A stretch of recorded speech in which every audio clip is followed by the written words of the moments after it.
Hello दोस्तों, आज हम SSC Delhi police head constable के प्रीवियस ईयर क्वेश्चन को सॉल्व करेंगे, जिससे आपको अंदाज़ा हो जाएगा कि इस एग्ज़ाम में कैसे प्रश्न पूछे जाएंगे और इसे कैसे सॉल्व करेंगे। तो चलिए शुरू करते हैं बिना देर किए हुए। तो पहला प्रश्न हमारा ये रहा कि जो प्रश्न आकृतियाँ में जो संबंध है, ठीक है। पहले आप यहाँ प्रश्न आकृतियाँ देखिएगा, तो ये 4 भुजा है, इसमें क्या हो गया 5 भुजा हो गया और एक आकृतियाँ बढ़ गए। इस तरह का हम उत्तर आकृति में देखते हैं तो चौथे वाला में क्या है, इसमें देखो 2 आकृतियाँ था, 3 आकृतियाँ हो गई। इसमें 3 भुजा था, एक 4 भुजा हो गई। इसके हिसाब से ये फिट हो रहा है। तो 21 का 4 ये हमारा हो जाएगा आंसर। चलिए अगले प्रश्न की ओर चलते हैं।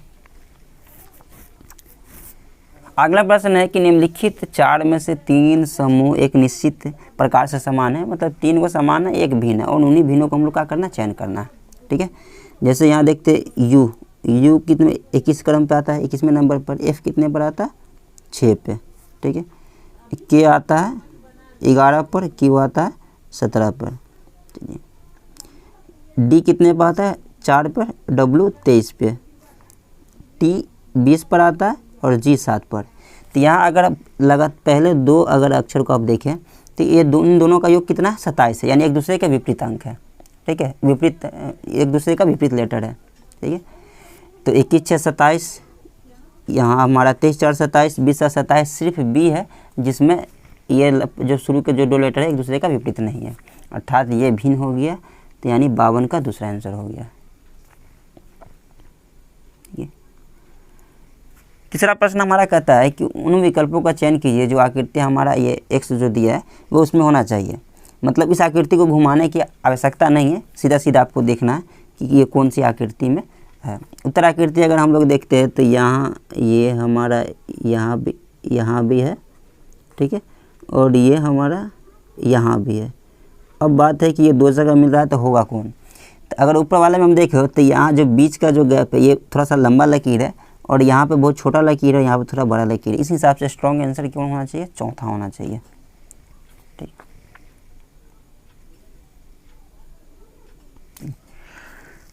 आगे हमारा 54 नंबर प्रश्न है कि एक कार है जो 3 घंटे और 30 मिनट में 210 किलोमीटर की दूरी तय करती है। तो कार की किलोमीटर प्रति घंटे में औसत चाल क्या होगी। देखिए औसत चाल बराबर होता है कुल दूरी बटा कुल समय। तो कुल दूरी हमारा यहाँ कितना है, 210। औसत चाल बराबर कुल दूरी बटा कुल समय, तो कुल दूरी कितना हो गया, 210। कुल समय हमारा कितना, 3 घंटे 30 मिनट। इसको आप 3.5 घंटे लिख सकते हो, 3.5, ठीक है। दशमलव हटाओगे तो ऊपर 10 हो जाएगा। अब इसको काट सकते हो, और 5 7 35, 5 से काट दो तो 5 चौका 20, 5 दूना 10, 7 छक 42, 6 दाएँ के 60, ठीक है। तो ये हमारा कितना आंसर आ गया, 60।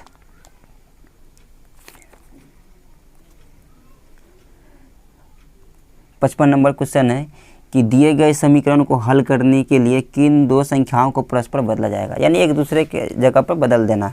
जैसे पहले ऑप्शन में कितना, 40 और 30। तो कहने का अर्थ है कि 40 की यहाँ जहाँ पर 40 है ना वहाँ पर 30 रख देना है, और जहाँ पर 30 है वहाँ पर 40 रख देना है, ठीक है। अगर इनको हल करने पर 181 आ जाता है तो ये होगा, नहीं तो फिर इसी तरह से दूसरा ऑप्शन चेक करेंगे, फिर तीसरा ऑप्शन चेक करेंगे, ठीक है। तो अनजात कर लेते हैं, ये कितना हो जाएगा, 150, ठीक है। और ये 6 चौका 24, और 150 में से घटेगा 120, यानी एक ही अंक नहीं हमारा यहाँ पर है, पहले वाला नहीं होगा। दूसरा वाला रिप्लेस करके देखते हैं। दूसरे वाला में क्या होगा कि 24 के यहाँ पे क्या रखना, 30। चलिए इसको अब हम हटा देते हैं। दूसरा हम लोग प्रयोग करके देखते हैं। दूसरे वाले में 24 के यहाँ पर रख देना है हमको 30, ठीक है, और 30 के यहाँ पर रख देना है 24। तो ये कितना हो जाएगा, भाग देंगे तो 6 5 30, ये हमारा हो गया 5 चौका 20, ये हो गया 200, ठीक है। और 200 में से हम लोग क्या कर रहे हैं, 24 घटा दे रहे हैं, तो यहाँ हमारा हो गया 6, ये हो गया प्लस 9 में से 2 गया 7, यानी 176 प्लस 5, ये कितना हो गया हमारा 181। तो यहाँ ऑप्शन कौन सा हो जाएगा, दूसरा वाला ऑप्शन हो जाएगा, ये हमारा मैच कर गया। आगे प्रश्न है कि देखिए उन विकल्प आकृतियों का चयन कीजिए जो आकृति श्रृंखला को प्रश्नवाचक जी के स्थान पर आएगा। ठीक है, तो अब देखिए प्रश्न में देखिए किस प्रकार का पैटर्न बन रहा है, इन्हीं को फॉलो करके आप उत्तर होगा। तो अगर हम देख रहे हैं कि पहले में क्या था कि एक स्टार था, ठीक है, और इसके आगे चलकर ये क्या हो गया, एक हमारा ये आयत इसमें सेट कर गया, यानी एक आयत इसमें बढ़ गया। उसी तरीक़ा से और ये 180 डिग्री आगे मूव कर गया। ठीक है, तो उसी हिसाब से ये आगे चल के 180 डिग्री यहाँ पे आ जाना चाहिए। ठीक है, और यहाँ पर 2 को है ना, 2 चतुर्भुज है तो 3 को होना चाहिए। तो अगर यहाँ पर हम देख रहे हैं तो एक यहाँ पर होना चाहिए, तो यहाँ पर 2, 3 और 4 दोनों है, लेकिन इसमें क्या होना चाहिए, यहाँ पर 2 है तो आगे बढ़ के 3 होना चाहिए। तो इसमें 2 ही चतुर्भुज है और इसमें 3 है, इस हिसाब से ये 3 हमारा आंसर हो जाएगा।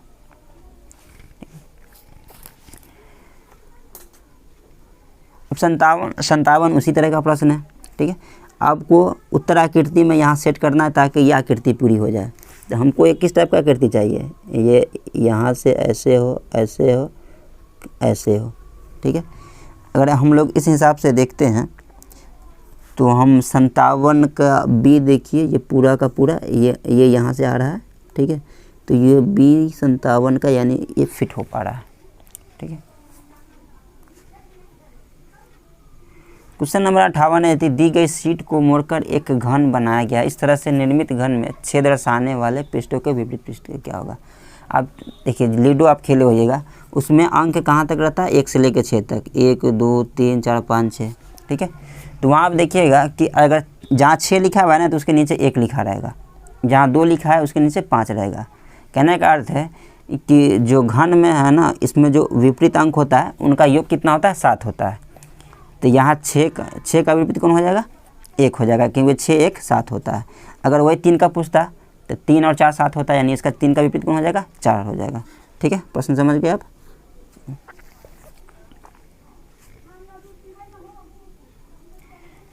अगला क्वेश्चन है हमारा, उन विकल्पों का चयन कीजिए जिसका तीसरे शब्द से वही संबंध दूसरे शब्द का पहले शब्द से है। ठीक है, यानी इन दोनों में जो संबंध है ना, और इसका और अगले वाले से होगा। ठीक है, तो रसोइया किचन में काम करती है, तो किसान कहाँ काम करेगा।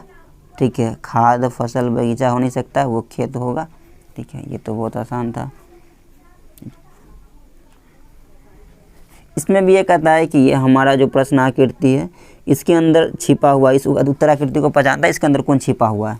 ठीक है, घुमाने की अनुमति नहीं है, मतलब जैसे उत्तर आकृति है उस हिसाब से चेक करना है, इनको घुमा के चेक नहीं करना है, ये हमारी सुविधा के लिए।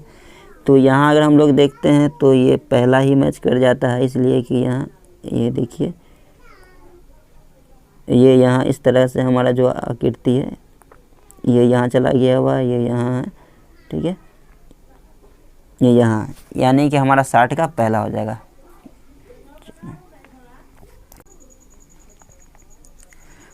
तो ये हमारा प्रश्न है कि जो संबंध हमारा जो 8 और 504 में होगा वो 9 और आने वाली संख्या में होगा। ठीक है, तो यहाँ आप देखिएगा, अगर 8 का क्यूब आप जानते होइएगा तो 8 का क्यूब कितना होता है, 8 का क्यूब 512 होता है, और 512 में से अगर आप 8 घटाइएगा तो कितना आ जाएगा, 504। चलिए इसी पैटर्न पे देखते हैं याद पाता है कि नहीं। तो 9 का क्यूब करेंगे तो 9 का क्यूब कितना होता है, 729। 729 में से 9 घटाएंगे तो कितना हो जाएगा, 720, और ऑप्शन में 720 कितना है, दूसरा ऑप्शन है। चलिए तो ये मैच कर गया। अब क्वेश्चन नंबर 62 है। ठीक है, हाँ, कि इनमें एक लुप्त संख्या याद करना है। तो ये 17 है, अगर इनका स्क्वायर करके करते हैं तो 7 7 49 9 18 16। ठीक है, ये नहीं पूर रहा है। ठीक है, एक तो स्क्वायर तो होगा नहीं।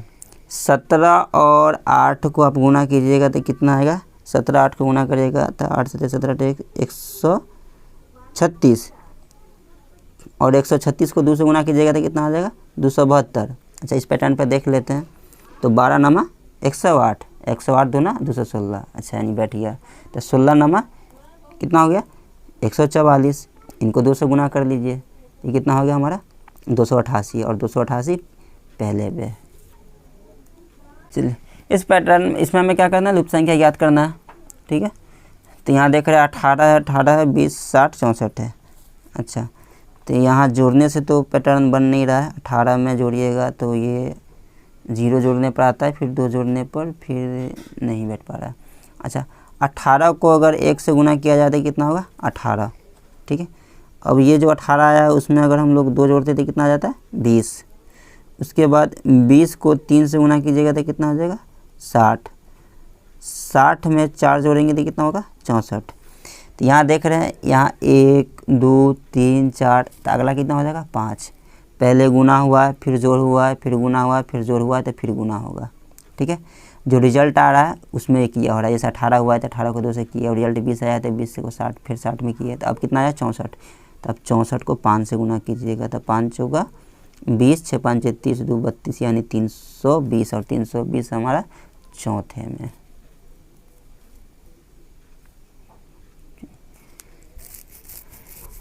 अब 64 में देखिए प्रश्न आकृति को, ठीक है। यहाँ पैटर्न चुनना है, जो पैटर्न चलेगा, ठीक है। इनमें देखिए कैसे हो रहा है, वही आगे होगा।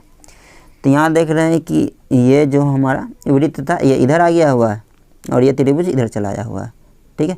अगले वाले में देखिए, ये पहले इधर था, अब यहाँ चला आया हुआ, तो ये पलट रहा है, तो ये इसी हिसाब से ये पलट के यहाँ हो गया। तो अब देखिए, तो अब यह कहाँ आ जाएगा, ये यहाँ ये आ जाएगा, और यहाँ ये आ जाएगा। ये तो पैटर्न चल गया। बीच वाला में देखिएगा, तो ये जो हमारा आयत है पहले ऊपर वाले में रंगा है, फिर नीचे में, फिर ऊपर में, फिर नीचे में, तो अब कहाँ होगा ऊपर वाले में रंगाएगा, अब ऊपर वाले में रंगाएगा। तो अगर हम लोग ऑप्शन में देखते हैं तो ऑप्शन हमारे मिला 2 भी मिल रहा है, 4 भी मिल रहा है। चलिए, और लास्ट वाला छांट लेते हैं। नीचे में क्या है, यह देखिए, इसमें कलर भरा हुआ, ये खाली है, कलर भरा हुआ है, खाली है, तब कलर भरेगा, और कलर भरने वाला कौन है चौथा है, यानी ये हमारा 64 का 4 हो जाएगा।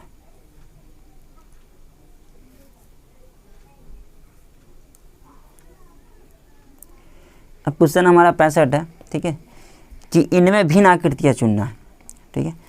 तो इनमें देख रहे हैं हम लोग 1 2 3 4 5 इसमें है, 5 इसमें है, 5 इसमें, 3 3 6 इसमें 6 है, अर्थात यही हमारा क्या होगा, ये आंसर हो जाएगा, ये हमारा भिन्न है।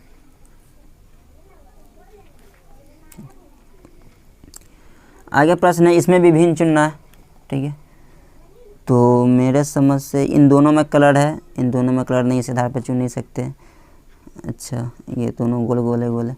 अगर यहाँ आप देखिएगा तो जो आकृति है उसके बीच में क्या है, कटा हुआ है, एक रेखा गया हुआ है, तो वो रेखा इसमें भी गया हुआ है, इसमें भी है, इसमें भी है, ठीक है। इसमें नहीं है, देखिए यहाँ रंगा हुआ है, इसके अलावा भी एक कटा हुआ रेखा है, लेकिन इसमें नहीं है।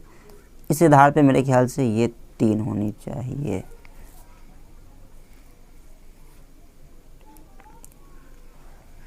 सड़सठ नंबर क्वेश्चन है कि अब ये कौन सा उत्तर आकृति इस प्रश्न को पूरा करेगा, ठीक है। तो अब देखिए, यहाँ हम देख रहे हैं कि ये आकृति पूरा करने के लिए क्या चाहिए कि इस चित्र में एक एक लकीर भी है, ठीक है। तो यहाँ लकीर छूटा हुआ है, तो ये आपको लकीर भी हमको देखना होगा, ठीक है। तो एक लकीर यहाँ पर, एक लकीर यहाँ पर चाहिए, एक लकीर यहाँ पर चाहिए। तो पहले तो 2 लकीर चाहिए, ठीक है। 2 लकीर, चलिए, तो 2 लकीर हमारा 4 में है, ठीक है, और पहले वाला में भी है। लेकिन ये जो डैश, ये जो दिया हुआ लंबा लकीर ऐसे दिया हुआ, ये 4 में है, लेकिन 4 में और उत्तर आकृति में नहीं है, इसलिए 4 नहीं हो सकता, ठीक है। दूसरे में ये रेखा ही नहीं है, इसलिए ये दूसरा भी नहीं हो सकता। तीसरे में इसमें एक ही रेखा है, यहाँ पर नहीं है, इसलिए नहीं हो सकता। तो ये हमारा पहला हो जाएगा, ठीक है। इसलिए प्रश्न कहता है कि जो संबंध ये हमारा पहले और दूसरे में होगा, वो भी वही संबंध क्या होगा, तीसरे और चौथे में होगा, ठीक है। तो यहाँ हम देख रहे हैं कि ये जो आकृति है जो यहाँ से यहाँ आ गई हुई है, ठीक है, यानी 180 डिग्री खसक गया, आगे 180 डिग्री के एंगल पे घूम रही है। अंदर वाला आकृति बाहर चला गया हुआ है, बाहर वाला आकृति अंदर चला गया है। जैसे अंदर में त्रिभुज था तो ये बाहर में आ गया हुआ है, बाहर में वृत्त था तो ये अंदर में चला गया हुआ है, ठीक है। इसी आधार पर ये भी हुआ है। तो ये यहाँ से क्या घसक के कहाँ चलाएगा, यहाँ पर चलाएगा। तो ये जो अंदर में कौन है, ये हमारा आयत है, तो ये बाहर में आ जाएगा। और जो राइट एंगल है हमारा समकोण है, ये क्या चला जाएगा, अंदर में चला जाएगा, ठीक है। तो इसके हिसाब से तो हमारा दूसरा चौथा दोनों मिल रहा है। लेकिन अब इनको देखते हैं, तो ये बाहर वाला आकृति अंदर चला जाएगा और अंदर वाला बाहर चलाएगा। तो अंदर में क्या है, सर्किल है, सर्किल बाहर जाएगा, तो यानी दूसरा ऑप्शन हमारा यहाँ हो जाएगा, ठीक है।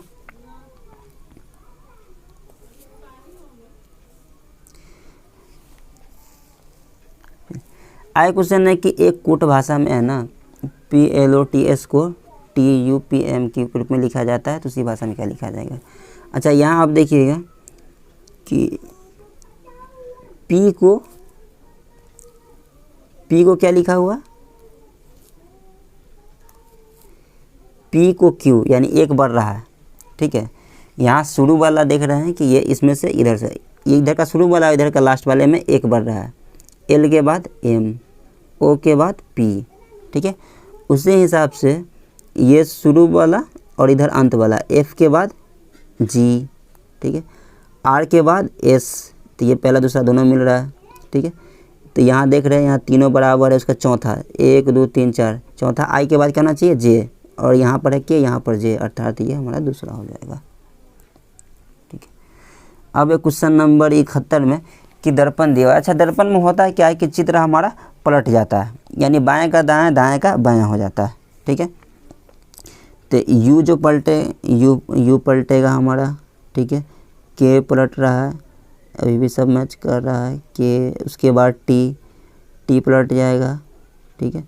3 पलट कर ये हो जाएगा, यानी कि दूसरा अभी हमारा मैच कर रहा है 2, ऐसे हो जाएगा 9, ऐसे हो जाएगा, यानी कि यहाँ आंसर हमारा देखिएगा हर कोई पलट रहा है, यानी दूसरा पूरी तरीके से मिल रहा है पलटा हुआ।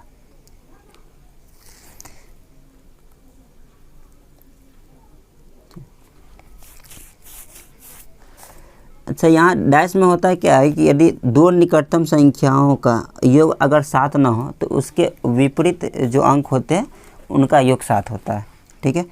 तो यहाँ को ये जो फलक दिया हुआ है, तो यहाँ किसी भी दो पृष्ठ का यहाँ देखिएगा निकटतम पृष्ठ का को जोड़ने पर 7 नहीं आ रहा है, 6 3 9 5 3 मतलब 6 5 11 3 2 5 नहीं आ रहा है। तो इससे ये हुआ कि इनका जो विपरीत होगा, विपरीत फलक होगा, उनका योग कितना होगा 7 होगा। तो यहाँ हमको क्या कर रहा है कि 6 5 1 से 6 का दिया क्या है, एक दर्शाने वाले पृष्ठ के विपरीत कौन सा होगा, तो एक के विपरीत कौन सा हो जाएगा 6, क्योंकि 6 1 7 होता है, ठीक है। ये हमारा मानक प्रश्न है। नेक्स्ट क्वेश्चन कहता है कि ये जो हमारा दिए हुआ है कि वर्गों के उस समुच्चय का चयन कीजिए जिनके मध्य ये संबंध दिए गए। ये वेन आरेख जो दर्शाता है, दाल काला चना जड़, इसमें कोई खास संबंध नहीं हो रहा है। डॉक्टर नर्स इंजीनियर ये भी नहीं बैठ रहा है। मुद्रा रुपया चीन, ठीक है। तो मुद्रा को रुपया चीन ये भी नहीं बैठ रहा है। अच्छा जितने भी लड़के होते हैं वो सब क्या होते हैं, पुरुष होते हैं, और जो भी पुरुष है वो सबको हम लोग मनुष्य कह सकते हैं, यानी ये 4 नंबर पे परफेक्ट बैठता है।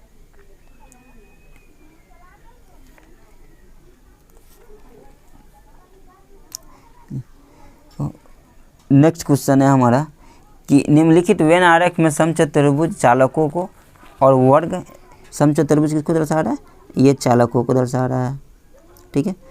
उसके बाद वर्ग जो है ये सरकारी कर्मचारी को, ठीक है।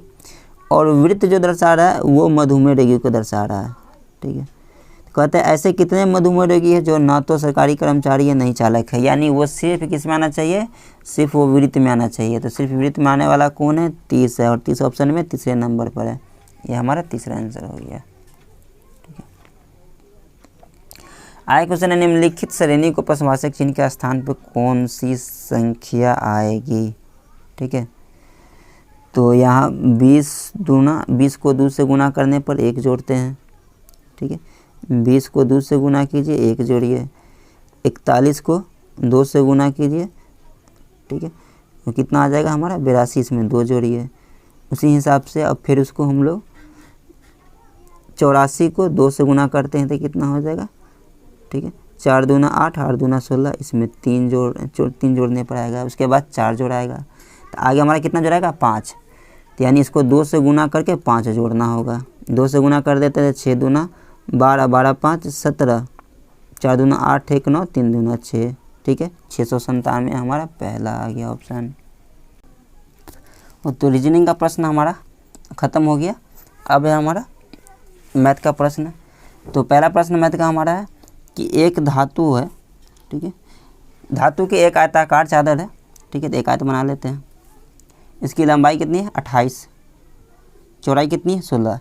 इसके हर कोने से एक वर्ग काटा गया है, ठीक है, और इस वर्ग की लंबाई कितनी है 3 3। तो वर्ग की लंबाई तो बराबर होता है, यानी चारों तरफ 3 3 होगा, ठीक है, चारों कोना से काटा गया है।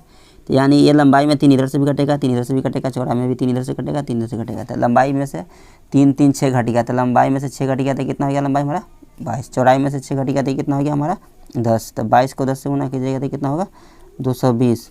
और ऊंचाई हमारा कितना होगा, जो कटा हुआ है 3 है, ये हमारा क्या होगा ऊंचाई होगा 22 66 0। यानी इसका आयतन हो जाएगा बक्से है कितना,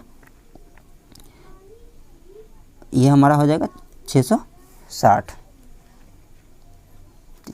अगला प्रश्न,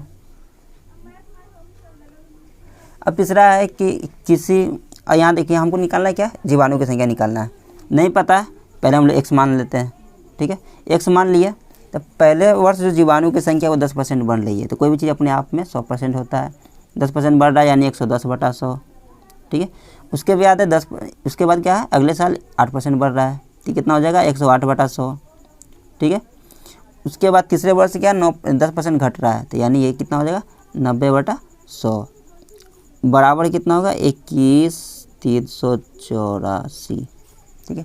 0 से 0 काट दिए, 0 से 0 काट दीजिए, ठीक है। अब 9 से इसको काटिएगा तो 9 दून, इनको 9 से अगर हम लोग काट दें तो कितना होगा 9 दूना 18, ठीक है। 3 33 9 से 3 बार में, फिर ये कट जाएगा हमारा 7 बार में, ये हमारा 6 बार में, ठीक है।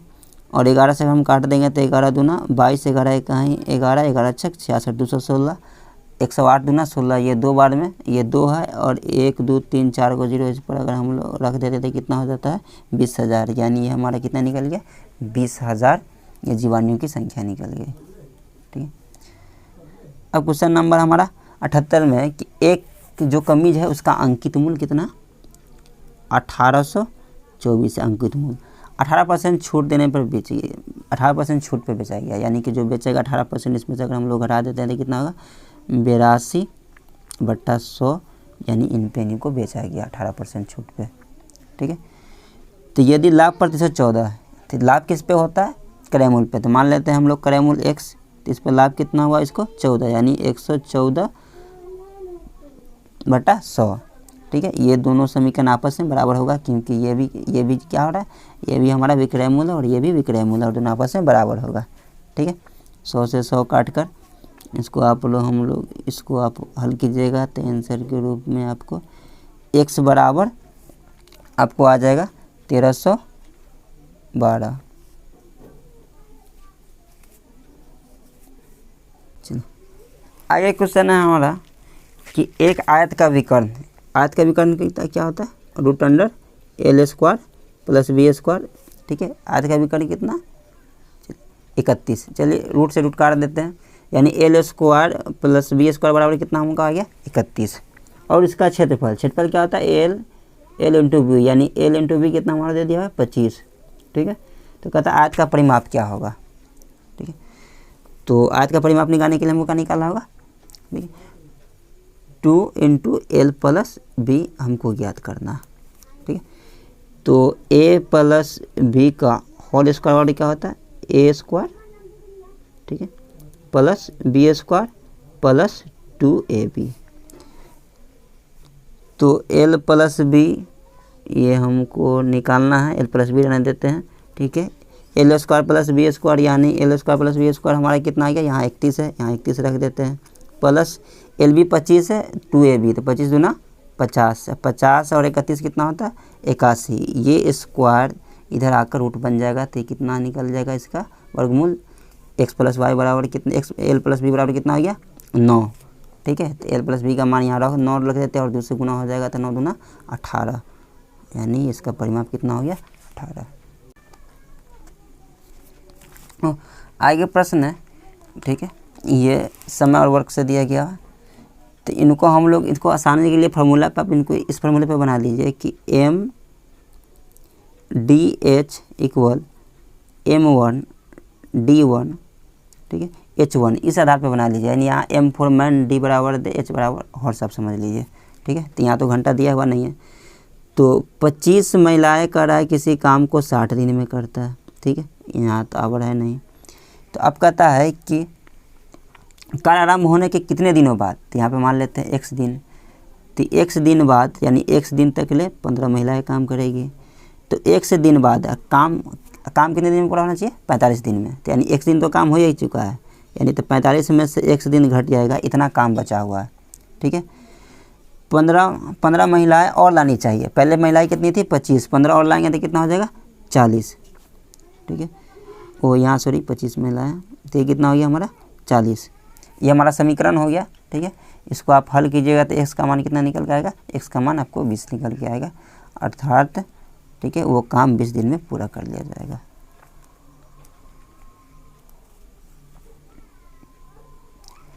आगे है क्वेश्चन हमारा 81 की दो क्रमागत सम संख्या। हम जानते हैं कि सम संख्याओं के बीच का जो अंतर होता है वो 2 होता है।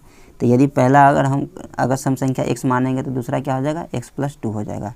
ठीक है, तो दो क्रमागत सम संख्याओं का गुणनफल क्या होगा यदि उनके वर्गों का अंतर दिया हुआ है? तो ठीक है, इन संख्याओं के वर्गों का अगर अंतर कर लिए, वर्गों का अंतर कितना है? 84। देखिए a + b a² + b² + 2ab। तो a² तो a² से a² कट गया, b² तो 2 दूना 4, 4 इधर घट गया, तो ये हमारा कितना हो गया? 80। ठीक है, 2ab तो 2 दूना 4x, तो 4 से काट देते हैं तो x का मान कितना हो गया? 20। यानी पहला सम संख्या जो 20 हमारा हो गया। ठीक है, तो दो क्रमागत सम संख्या गुणनफल क्या होगा? और ये जो हमारा क्या होगा? 20 × 2 = 22 हो गया। तो इन दोनों को अगर हम लोग गुणनफल करें तो 22 दूना 44, 0 कितना हो जाएगा? 440। अब क्वेश्चन नंबर 82 हमारा है कि एक निश्चित जो धनराशि है ना वो 5% वार्षिक की दर से 4 वर्षों के लिए 4% वार्षिक की दर से अगले बार। ठीक है, तो धनराशि क्या होगा? ठीक है, तो मान लेते हैं हम लोग धनराशि जो हमारा है वो p मान लेते हैं। ठीक है, तो पहला कितना है कि 5% ये 4 वर्ष के लिए, तो PTR 2200 प्लस उसके बाद क्या है कि ये 4% 8 वर्ष के लिए, यहाँ भी 100 प्लस उसके बाद हमारा क्या हो जाएगा कि अब कितना चाहिए? 7%। ठीक है, और ये 12 वर्षों से अधिक के लिए ऋण स्वीकृत करिए, लेकिन 15 वर्ष की समय अवधि के लिए ही ऋण प्राप्त हुआ है। ठीक है, तो 15 वर्ष में पहले 4 वर्ष के लिए हो चुका है, उसके बाद 8, तो 8 4 12, तो अब कितने वर्ष बचा हुआ है? 3 वर्ष, यानी 3 वर्ष के लिए और उनको मिलेगा बटा 100। इन सब का बराबर का मान कितना हो जाएगा? 43,800। ठीक है, इसमें आप जोड़ घटाव करके p का मान निकालिएगा तो p का मान आपका आ जाएगा 60,000। ठीक है, ये हो जाएगा दूसरा आंसर। अब क्वेश्चन नंबर 83 है कि 5 लीटर का कितना दशमलव भिन्न 195 मिली होगा। ठीक है, पहले 1 यूनिट में बदल लेते हैं। 5 लीटर बराबर कितना मिली? ठीक है, तो 5 लीटर बराबर तो ये तो हमारा हो जाएगा ये 5000 मिली। दशमलव भिन्न बदलने के लिए हम लोग क्या कर देंगे? ठीक है, आप 195 को 5000 से भाग दीजिएगा, तो 5 से 1000, इनको काटिएगा 5 से, तो 5 तिहाई 15, 5 9 45, यानी 39। 1 पर 3 0, यानी 3 अंक के बाद दशमलव, तो 0.39, यानी ये हमारा पहला आंसर हो जाएगा।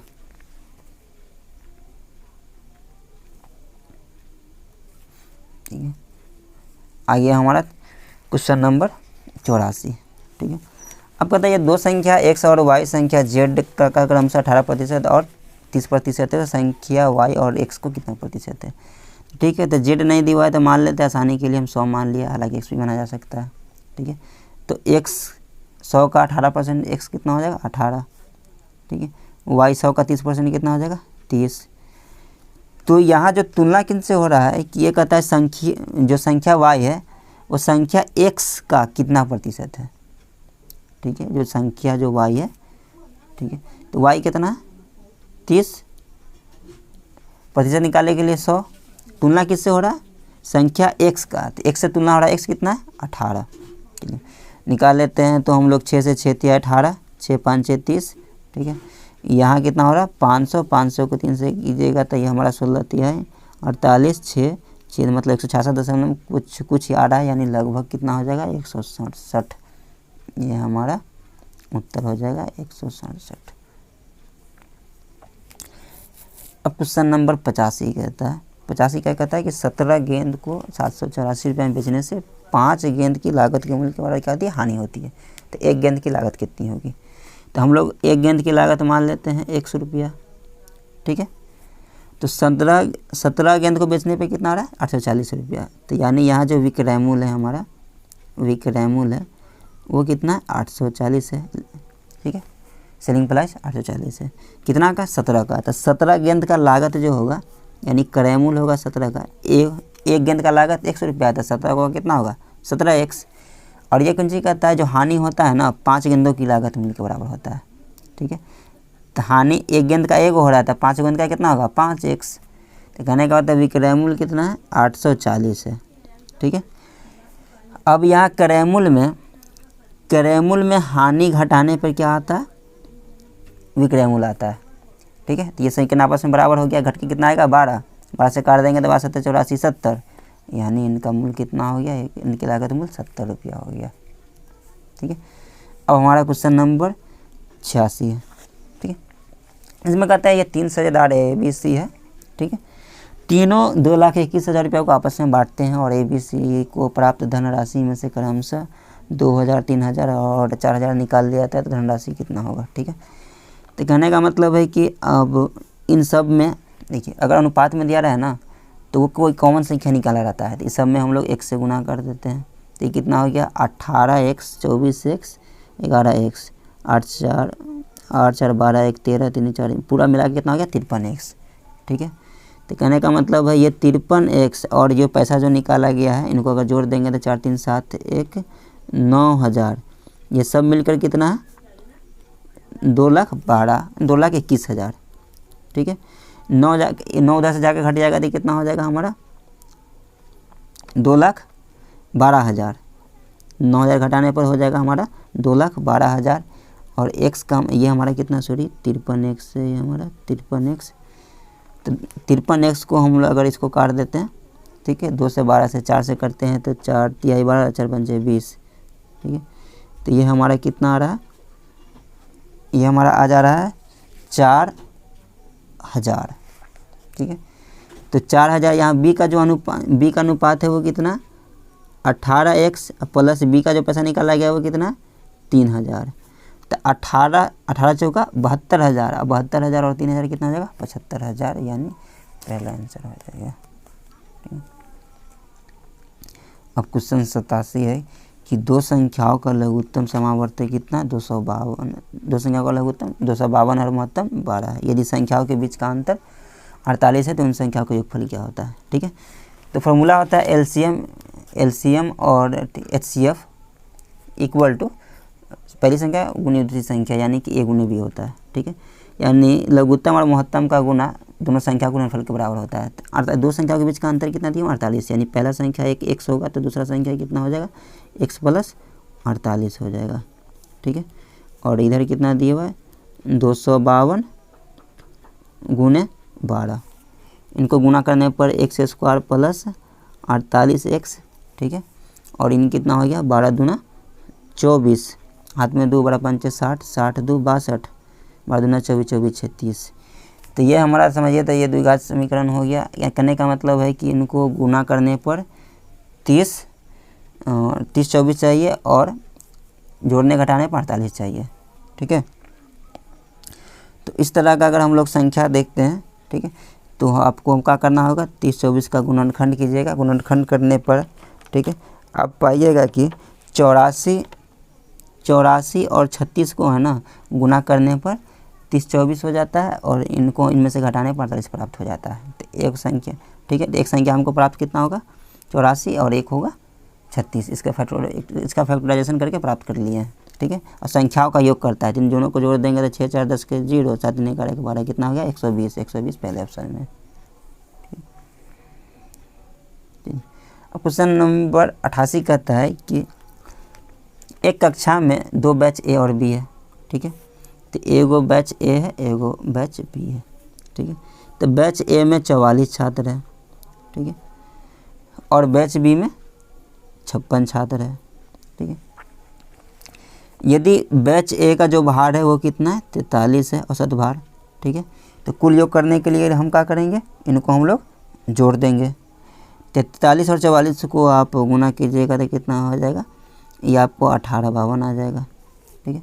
बी बैच में 56 है और इनका जो औसत भार है वो कितना है 39 है।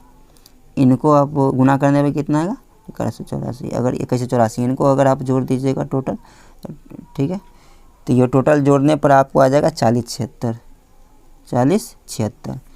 अब क्वेश्चन क्या कहता है, पूरे का औसत निकालना है। तो पहले में 44 थे, दूसरे में 56 छाते, तो मिला के कितना हो गया 100।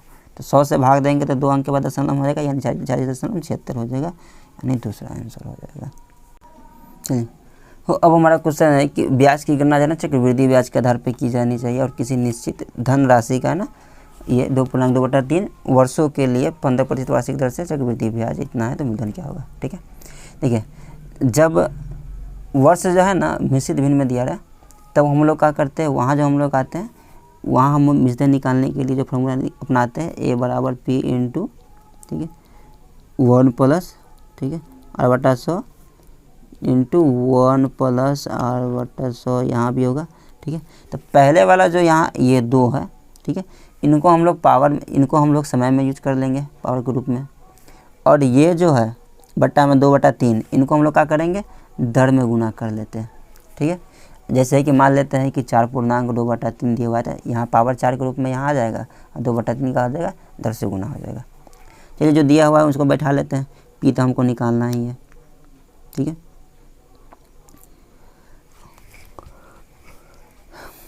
तो 1 प्लस R का मान कितना दिया हुआ है 15/100, यानी इसको करेंगे तो 115/2 हो जाएगा, ठीक है। चलो इसको आगे कर लेंगे। तो यहाँ 1 प्लस R का मान कितना है 15 गुने 2/3, 2/3 से गुना हो जाएगा तो 3 से काट देंगे तो 5 मरतबा 5 दूना 10, ठीक है। तो ये हमारा 10 और नीचे में कितना 100, यानी ये हो गया 110/100। काट देंगे तो ये कितना हो गया हमारा 11/10। ये 115 है तो इनको काट दीजिएगा तो कितना होगा 23/20 गुने 23/20, ये P है, ठीक है। तो A बराबर इनको गुना करने पर आपको आ जाएगा। इसको पहले हम लोग साफ कर लेते हैं ताकि और लिखा जा सके आसानी से।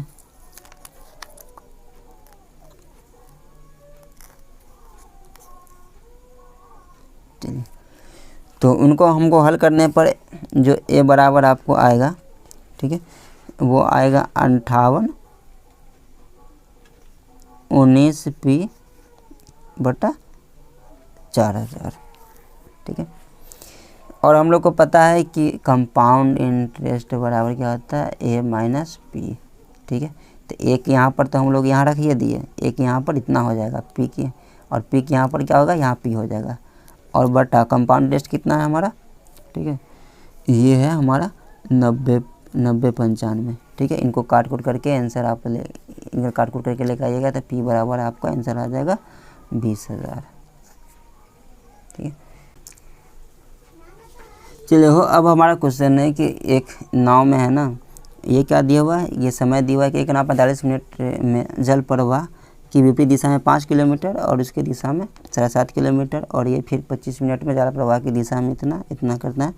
तो अंत में क्या निकालना है कि इसके विपरीत दिशा में 12 किलोमीटर जाने में कितना समय लगेगा। देखिए, दो निश्चित स्थानों के बीच की दूरी धारा का अनुकूल और प्रतिकूल तय करने में लगा समय के लिए हम लोग फार्मूला का यूज करते हैं, ठीक है। T बराबर D/x + y plus D/x - y। तो यहाँ T क्या है हमारा, ये हमारा T बराबर टाइम है, समय है, D बराबर डिस्टेंस है यानी दूरी है, ये x है कि शांत जल में नाव की चाल है, और ये y क्या होता है धारा की चाल होता है, यानी ये धारा का अनुकूल होगा या धारा का प्रतिकूल चाल हो गया। तो T पहले वाला में क्या है 45 है, यानी मिनट में है, इसको हम लोग घंटा में बदलने के लिए क्या करेंगे 60 से भाग करेंगे। डिस्टेंस जो है पहला वो जल प्रवाह की विपरीत दिशा में है, तो विपरीत दिशा ये माइनस वाला है, यानी ये ऊपर वाला में यहाँ आ जाएगा x - y, ठीक है। और जो धारा के दिशा में वो कितना है 7.5 है, यानी 7.5 x + y बीच में जोड़, ये हमारा अब समीकरण, इसको पहला मान सकते हैं। दूसरा हमारा कितना 25 मिनट में है, तो इसको बदलने के लिए 25 कितना होगा 60 बराबर, ठीक है। आगे क्या है कि वो धारा के प्रतिकूल में कितना जाता है 2.5 किलोमीटर, तो x माइनस वाई प्लस धारा के प्रतिकूल में कितना जाता है, सॉरी अनुकूल में x प्लस वाई। ये हमारा दूसरा हो गया समीकरण। ठीक है, इन पहले दूसरे समीकरण को आप हल कीजिएगा, यानी एक दूसरे में से आप घटा सकते हैं। ठीक है, तब हमारा वहाँ पर आपको एक प्राप्त होगा x प्लस वाई बराबर 30, चूँकि हम कर नहीं रहे बहुत लंबा हो जाएगा इसलिए। ठीक है, तो x प्लस वाई बराबर हमारा 30 आएगा। ठीक है, तो अब इनका मान समीकरण 1 या समीकरण दूसरा में आप रखिएगा। ठीक है, तो फिर आपको यहाँ प्राप्त जो होगा x माइनस वाई बराबर 10 प्राप्त होगा। ठीक है, तो ये हमारा क्या हो गया, धारा के प्रतिकूल ये चाल हो गया हमारा। हमको क्या ज्ञात करना है, समय। तो समय बराबर क्या होता है, दूरी बटा चाल। तो दूरी कितना 12 किलोमीटर पर तय करना है विपरीत, तो ये 12 और समय ये हमारा कितना होगा, चाल 12, चाल कितना है 10 है। ठीक है, और इनको तो ये हमारा जो रिजल्ट आएगा वो किस में आएगा, घंटा में, लेकिन हमको चाहिए किस में, मिनट में। मिनट में करने के लिए क्या करेंगे, 60 से गुना करेंगे, तो 10 छक 60, 12 छक 72, आंसर कितना आ गया हमारा 72। ठीक है, तो यहाँ दिल्ली पुलिस हेड कांस्टेबल का मैथ और रीजनिंग का क्वेश्चन पूरा आपका फाइनल हो गया। अगर आप चाहते हैं कि सभी विषय का वीडियो बनाए, ठीक है, तो ये इनके लिए हमें आप कमेंट करें। ठीक है, वीडियो को फैलाएं, पसंद आया हो तो हमारे चैनल को सब्सक्राइब करें।